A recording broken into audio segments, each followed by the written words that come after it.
Another day, another Prime Minister in the United Kingdom.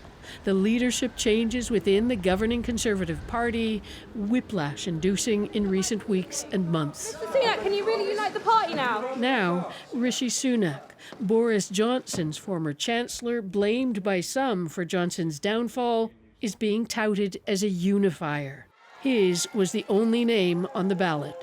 It is an astonishing change of fortune for Sunak. Who will be our next Prime Minister? Over the summer, he lost out in a leadership contest to Liz Truss, even though his critique of her economic policies proved prophetic.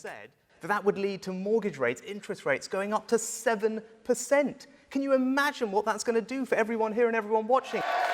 Truss is now a footnote of history, drummed out of office by her own MPs. Sunak insists he'll be a healer. I will make it my utmost priority to bring our party and our country together. But he inherits a party and a country turned on its head by years of discord in the corridors of power. 6 or 7 years of unprecedented political turmoil with changes of government, with governments unable to govern. This analyst believes Sunak will still have the shadow of Boris Johnson to grapple with. There are people within his party who loathe him because of what they think he did to Boris Johnson. In that sense, there are people within his party who want him to fail. Johnson made a last-minute bid to regain power, returning from holiday to canvass for votes, pulling out over the weekend, a relief for some.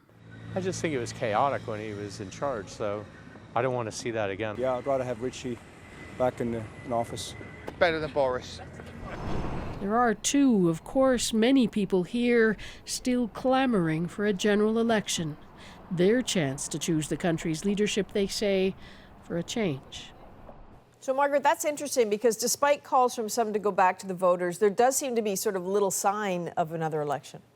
That's right, Adrienne. And one of the first things that Rishi Sunak said today in private to his MPs is that he has no intention of calling an early election, so they have another 2 years.